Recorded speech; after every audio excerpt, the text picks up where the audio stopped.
Bonjour, je vous salue au nom de notre Seigneur Jésus-Christ.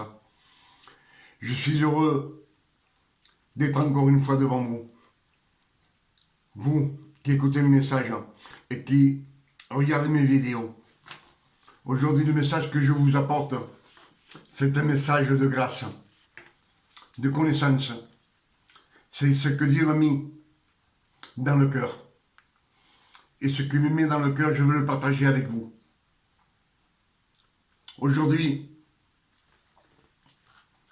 je vais vous parler le risque, le danger qu'il y a pour nos âmes, de ne pas partager ce que Dieu nous donne.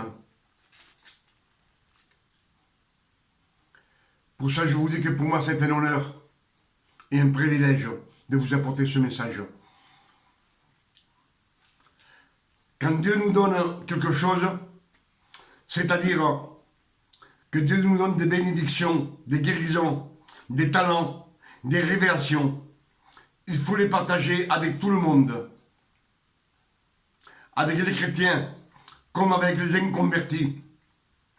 Et partager avec les incrédules. Il faut partager avec tout ce monde.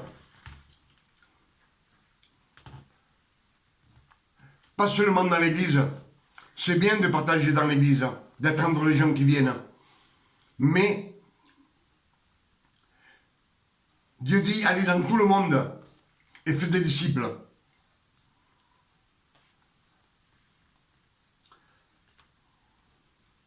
Des disciples de tout le monde. C'est-à-dire que dans le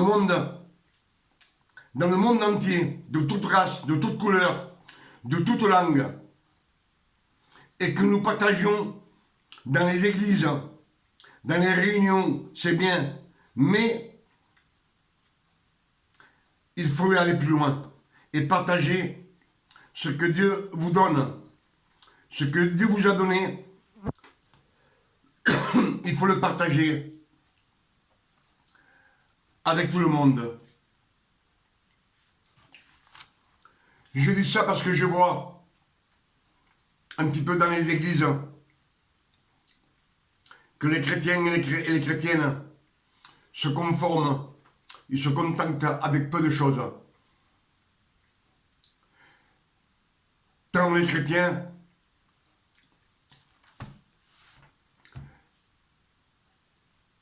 que les prêcheurs, ceux qui prêchent la parole de Dieu, que les chrétiennes, que les diacres, il faut aller plus loin. Il faut partager au dehors ce que Dieu vous a donné. C'est pas le tout d'écouter les messages et les garder pour soi. Si on reçoit des bénédictions de Dieu, de les garder pour soi. Pour ça que je dis que ce message est pour tout le monde. C'est pour tous les chrétiens, pour tous les pasteurs, pour tous les prêcheurs, pour tous les diacres, pour les chrétiens, pour les chrétiennes.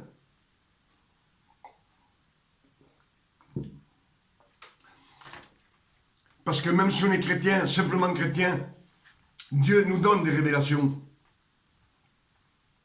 Dieu nous donne des bénédictions.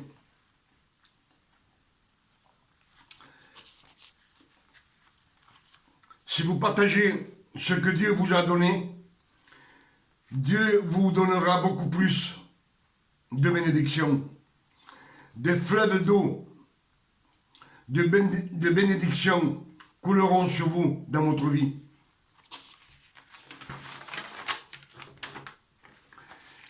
C'est ce que je voulais vous dire, qu'il faut partager. Il faut partager ce que Dieu nous donne.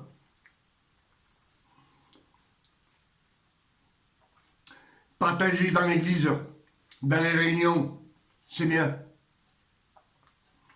Mais il faut sortir un petit peu au dehors, vers les incrédules, ceux qui ne connaissent pas Dieu. Il faut leur prêcher la bonne nouvelle. Si vous allez travailler, vous parlez avec quelqu'un parlez-leur de Christ, Jésus. Aux voisins, quand vous allez faire les commissions, je le dis toujours, parlez-leur à ces hommes, à ces femmes, de la bonté de notre Seigneur Jésus-Christ.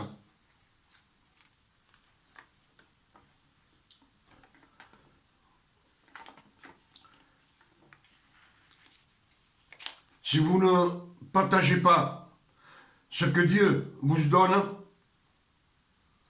ce que Dieu vous révèle, si vous ne le partagez pas avec vos frères et sœurs et ceux du monde, Dieu vous donnera plus rien. Si vous avez donné quelque chose et vous le gardez pour vous, tout seul, Dieu vous donnera plus rien. Car je vois que tout ce petit monde se contente avec peu de choses dans leur vie, avec le Seigneur.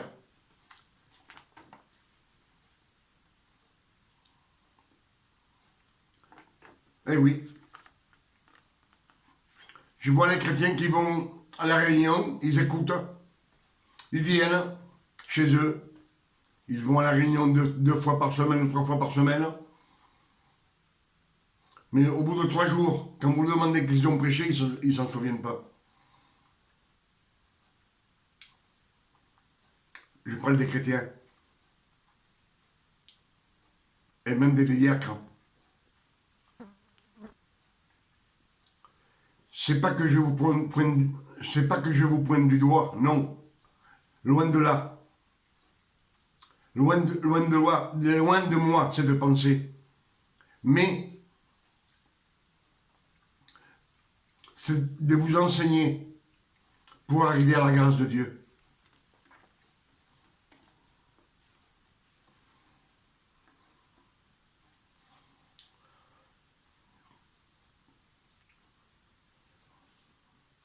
Je vois que tout ce petit monde se contente de peu. Ils écoutent le message, ils rentrent chez eux, ils prient, ils lisent un petit peu la Bible, ils dorment. Le lendemain, ils repartent à leur travail. Mais c'est pas assez. Il faut vivre avec Dieu du matin jusqu'au soir pour que le nom de Christ soit gravé dans votre pensée, dans votre mémoire, dans votre cœur, dans votre âme.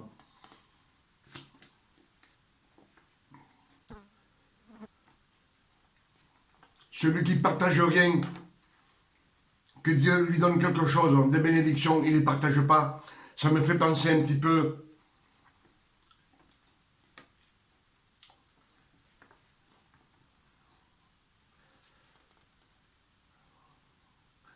au verset de Matthieu 25, Matthieu 25, verset 30.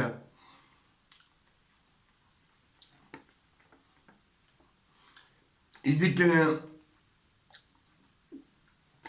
maître de maison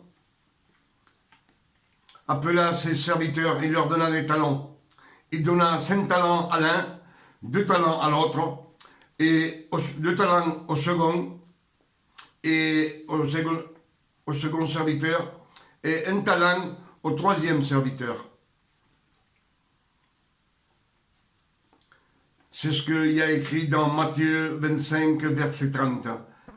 Un seigneur appela ses serviteurs et il leur repartit son bien. Il donna 5 talents à l'un, 2 talents au second serviteur et 1 talent au 3e serviteur.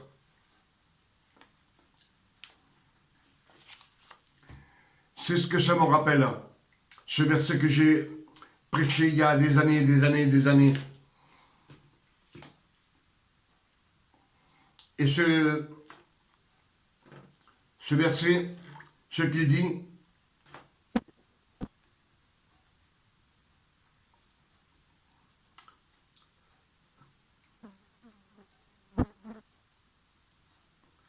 il dit comme ça ce verset. Je vais le lire en entier.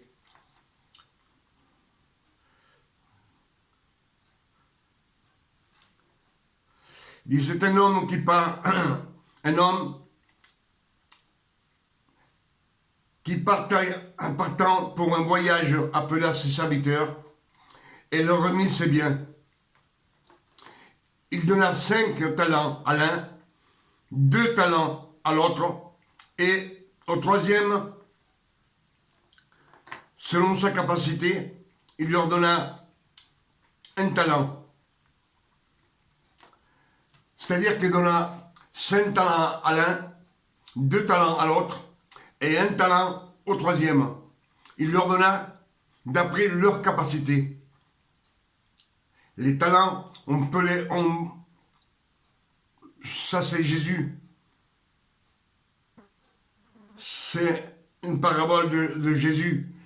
Les talents, on peut les référer à la parole de Dieu, aux dons qu'on a eus, aux bénédictions qu'on a.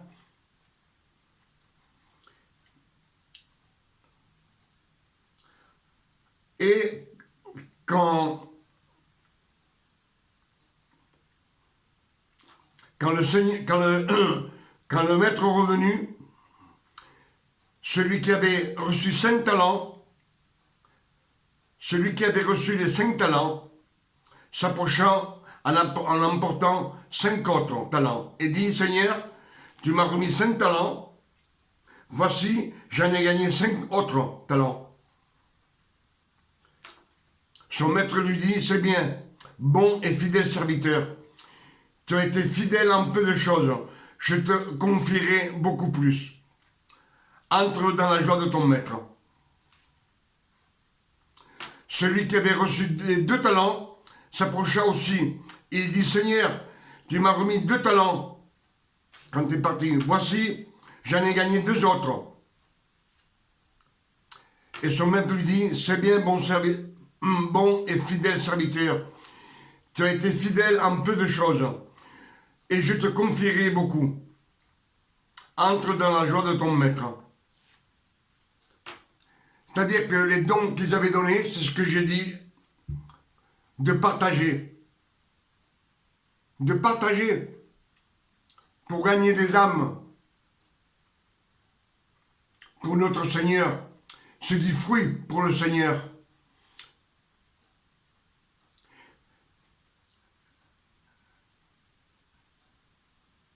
Et celui qui avait reçu un denier, qui reçut un talent, s'approcha. Celui qui n'avait reçu qu'un talent s'approcha ensuite et il dit, Seigneur, je savais que tu es un homme dur, qui moissonne où tu n'as pas semé, et qui amasse où tu n'as pas vanné. J'ai eu peur, et je suis allé cacher ton argent dans la terre. Voici, prends ce qui est à toi. Son maître lui répondit, serviteur méchant et paresseux, tu savais que je moissonne où je n'ai pas semé et que j'amasse où je n'ai pas vanné. Il fallait donc remettre mon argent en banque. Et à mon retour, j'aurais retiré ce qui est à moi avec des intérêts. Et le maître dit, ôtez-lui donc le talent et donnez-le à celui qui en a 10. Car on donnera à celui qui en a, il sera dans l'abondance. Mais à celui qui n'en a pas, on ôtera même ce qu'il a. Et le serviteur inutile, jetez-le dans les ténèbres du dehors, où il y aura des pleurs et des grincements dedans. C'est ce qui est écrit. Matthieu 25, verset 30. Le serviteur paresseux, inutile, jetez-le dans les ténèbres du dehors, où il y aura des pleurs et des grincements dedans.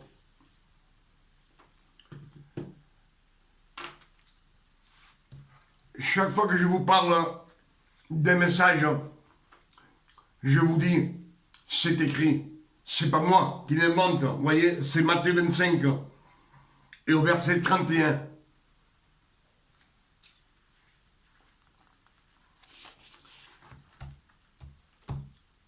tout celui qui ne partage pas ce que Dieu lui a donné, c'est un mauvais serviteur. Et dans les Écritures, ils disent, foutez-le dehors. Et on est tous des serviteurs de Dieu. On est tous des disciples. Même les chrétiens, c'est des disciples. À chacun, on leur a donné d'après leur capacité.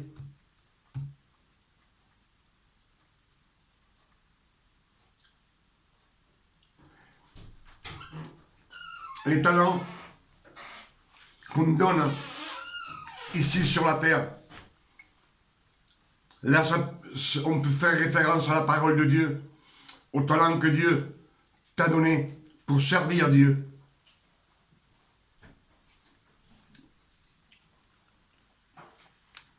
Je vais vous faire un exemple par rapport à la mer morte qui est en Israël. La mer morte est située au point le plus bas de la terre, plus bas que le niveau de la mer. Et elle est alimentée en haut. Elle est alimentée en haut par de petits ruisseaux des alentours. Mais comme elle est plus bas que le niveau des océans, rien ne sort de cette mer morte. Rien ne sort d'elle. Et il n'y a pas de vie en elle. Dans cette mer morte, il n'y a pas de vie.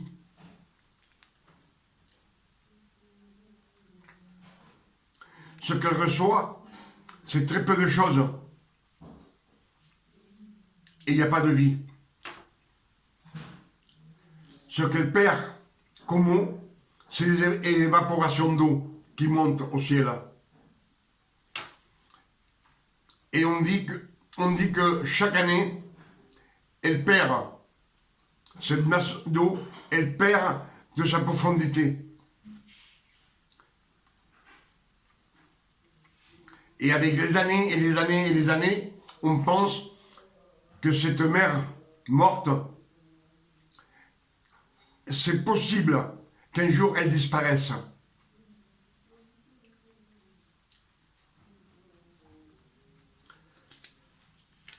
Pourquoi? Parce que elle est très peu alimentée. Elle est très peu alimentée, mais il n'y a rien qui sort d'elle. Elle est là. Calme. Pas de vagues, rien.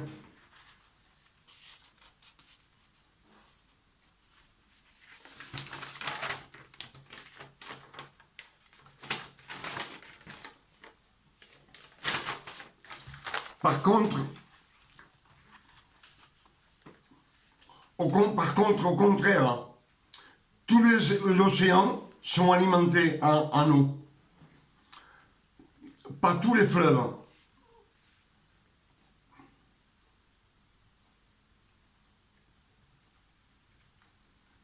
Les océans, ils sont alimentés par tous les fleuves. Tous tombent dans la mer.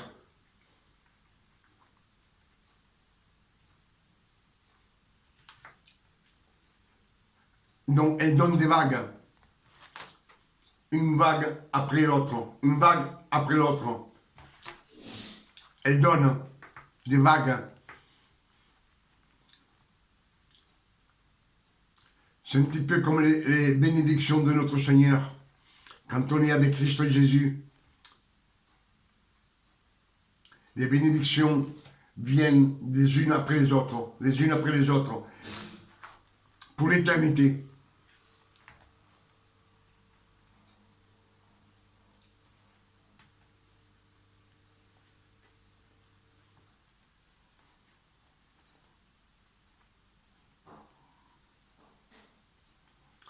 Même la terre est arrosée par son eau de la mer.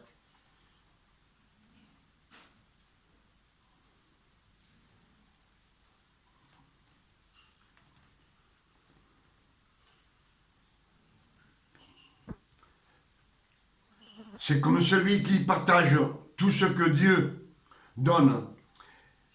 Les bénédictions viennent du ciel sur la terre, comme sur l'homme. Pour ça, je voulais vous dire que ce que Dieu vous donne, il faut le partager. Ne le gardez pas avec vous.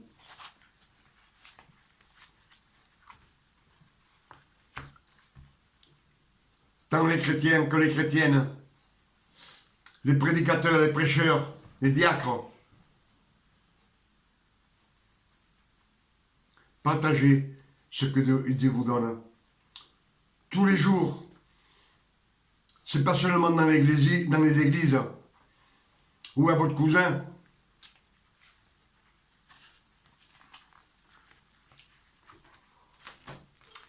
La grâce de Dieu vient du ciel. Elle ne vient pas de vos efforts. Dieu vous demande de parler simplement. Pour ça, je vous ai dit beaucoup de fois que même dans la grâce, Dieu ne veut pas des efforts. David, le roi David, pécha, mais lui marchait dans la grâce. Et Dieu lui reprocha d'avoir péché. Mais il était toujours dans la grâce, parce qu'il lui dit, ton trône persistera à toute l'éternité. Le trône du roi David. Mais il lui dit, ton fils mourra. C'est le premier-né de sa femme adultère. Et que fit David? Lui, il marchait dans la grâce de Dieu. Mais il jeûna. Il jeûna pendant 7 jours. Pas par 40 jours. 7 jours. Au bout de 7 jours, le petit enfant mourut. On lui dit, le petit enfant est mort. Et David se leva, se rafraîchit, et il commença à manger au 7e jour. Mais pourquoi Dieu n'avait pas écouté? Pourquoi il n'avait pas écouté le roi David? Parce qu'il lui marchait dans la loi.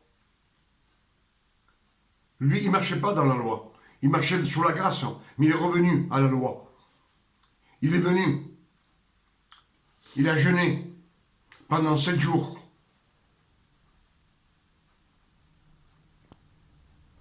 Et le petit enfant mourut. Il n'y a pas eu de grâce pour lui.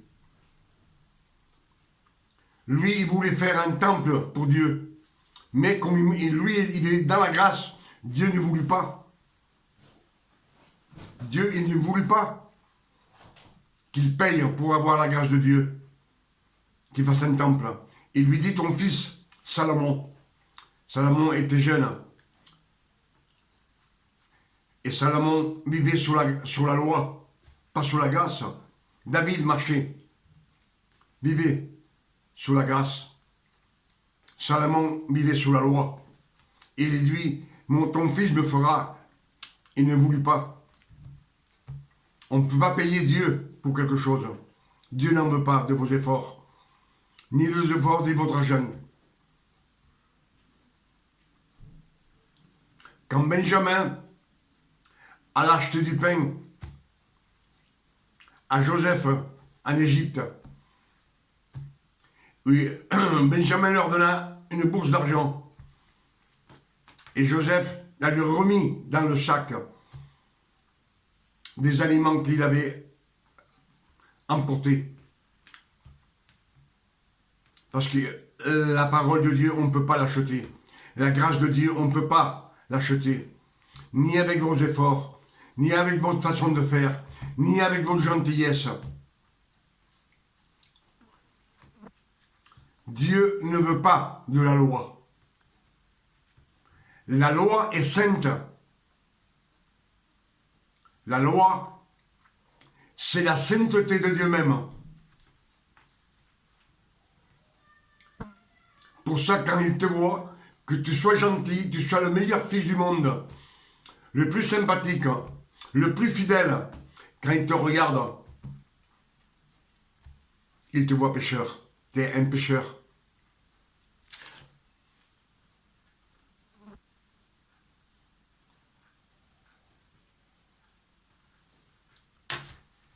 Et dans la grâce, le pire de ses enfants, le pire de ses fils, le plus pécheur, le plus méchant, dans la grâce, Dieu le sauve. Il lui donne la vie éternelle. Souvenez-vous de l'enfant prodigue, de la grâce. Il est dans le monde, en train de pécher, dans l'excès, dans l'ivrognerie. Et un jour, il se lève et il dit, Père, je partirai chez mon Père. J'ai péché contre le ciel et contre toi. Et son Père le vit. Il le vit. Et quand il le vit, il courut. Puis il l'embrassa. Le Père ne regardait pas qu'il était tout sale de péché. Il n'écoutait même pas ce qu'il disait. Sous la grâce. Il lui mit une robe sans tache. C'est-à-dire que lui, il a immaculé. Son âme a été immaculée sans tache, sans péché. Il lui donna un anneau et des souliers aux pieds. Et en plus, il tua le veau gras, qui représente Jésus-Christ, que Dieu donna sur la croix pour le pardon des péchés de tout homme. Ça, c'est la grâce. Là, il a eu ce qu'il ne méritait pas.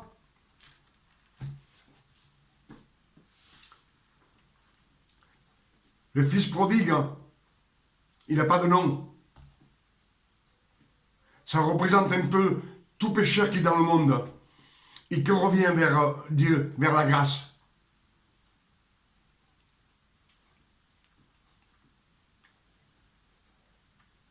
Et Dieu vous reçoit à bras ouverts.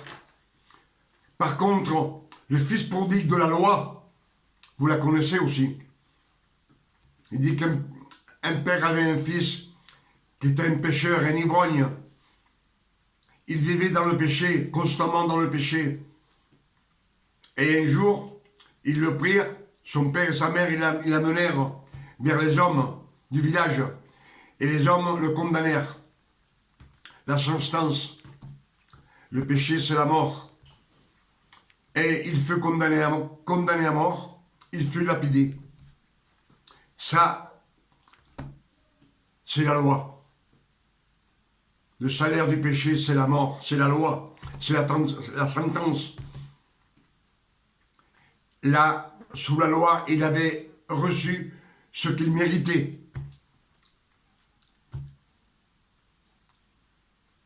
Dans la grâce, il avait reçu ce qu'il ne méritait pas. Le pécheur avait reçu dans la grâce ce qu'il ne méritait pas.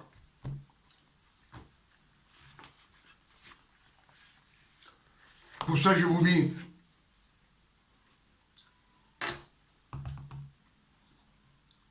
sortez de la lumière, sortez des ténèbres et venez à la lumière. Quand vous êtes dans l'obscurité, dans les ténèbres, Dieu ne va pas vous chercher. Dieu regarde la terre tout le temps, sans cesse, voir s'il y a un de ses enfants qui sort. Il se montre à la lumière, qui prend à Jésus, qui s'accroche à Jésus. Et Dieu dit que pour nous, il n'y a plus de... Pour les fils de Dieu, il n'y a plus de condamnation. Quand Jésus est mort sur la croix, il a dit, Père, tout est accompli.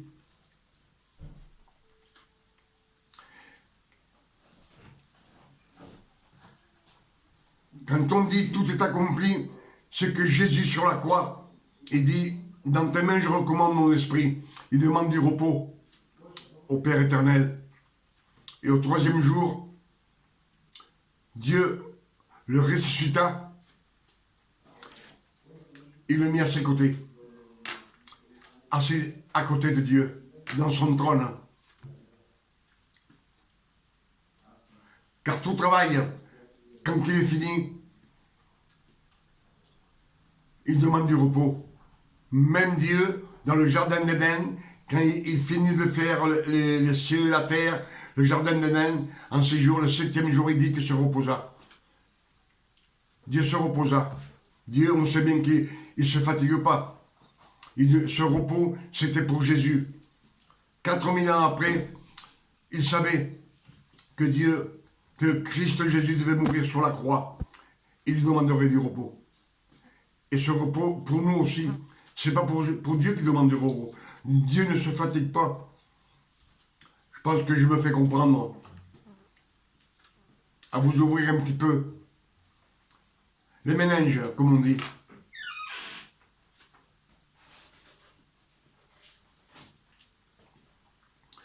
Cherchez dans les Écritures. Et ne croyez pas que ce que je vous dis, c'est pas écrit dans les Écritures. Tout ce que je vous ai dit, c'est écrit dans les Écritures. Simplement, il faut les lire et les relire. Enfin, creusez, comme on dit, pour l'homme insensé, qui fait sa maison sur le sable. Et l'autre, l'homme sage, qui creuse, jusqu'à ce qu'il trouve le rocher. Le rocher chez Jésus. Quand vous êtes accroché à Jésus, là vous aurez toutes les révélations et toutes les bénédictions de notre Seigneur. Car les bénédictions sont pour nous. Avec ça, je vais vous dire, ne soyez pas religieux. Ne faites pas de rituels.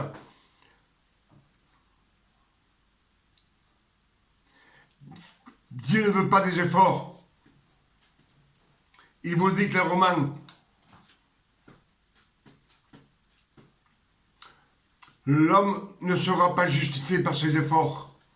Les efforts, qu'est-ce que c'est? C'est je m'enlève aussi, je jeûne, c'est un effort de jeûner. Ne me dites pas que vous le faites par amour. Sous la loi, il le faisait pareil par amour, pour avoir quelque chose, pour que les deux leur donnent.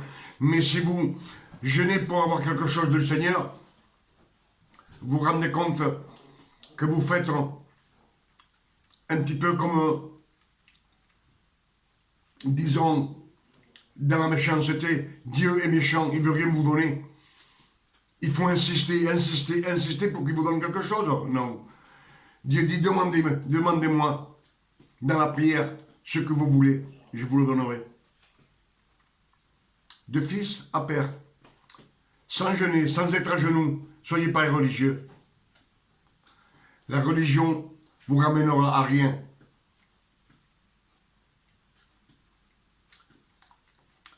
Après le sacrifice de Jésus, ce fut le dernier sacrifice. Tout le peuple faisait des sacrifices dans la loi. Une génisse, une chèvre, une brebis, une colombe, une tourterelle. C'était le chiffre 5. 5, c'est l'abondance, la gentillesse. Pour être agréable, il faisait tous ces sacrifices au Seigneur. Et une fois par an, il faisait un sacrifice aussi, un taureau rouge. Enfin, rouge roux. Et ce sang allait sur le propitiatoire de l'arche de l'Alliance qui représentait Jésus. Et quand Dieu regardait, les tables de la loi étaient cachées en dessous. Et Dieu ne voyait pas la loi. Il n'y a pas de loi, il n'y a pas de péché. La force du péché, c'est la loi. Vous enlevez la loi, il n'y a plus de péché. Jetez la loi et marchez dans la sainteté. Vous savez ce qui est saint? Vous le savez ce qui est mal? Et Dieu, lui, Il dit, venez à moi, vous qui êtes fatigués et chargés et travaillez. Moi, je vous déchargerai de votre fardeau et je vous donnerai du repos. Et après, demandez-moi ce que vous voulez. Pour ça, je vous dis, ne soyez pas religieux. Ne mélangez pas la grâce et la loi. Ne la mélangez pas parce que Dieu ne veut pas. Déjà, Sarai, quand Isaac naquit, il prit son petit enfant et il dit à Abraham, Abraham, prends ta femme Agar et prends ton fils Ismaël et fais-les partir. Je ne veux pas qu'ils n'hériteront pas avec mon fils Isaac. Et Dieu approuva Agar. Dieu approuva Sarai. Et Dieu dit à Abraham, fais-les partir. Agar et ton fils Ismaël, fais-les partir. Donc Dieu approuva ce que dit Sarai.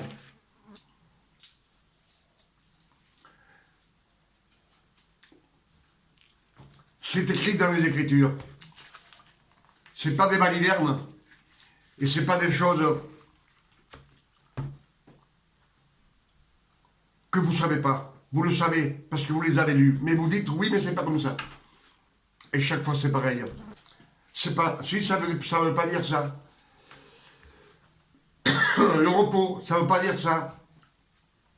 Pourtant le repos est partout dans la Bible. Dans le livre de la Genèse. Il est partout. Le nom de Jésus est partout dans le livre de la Genèse. Même dans l'Exode.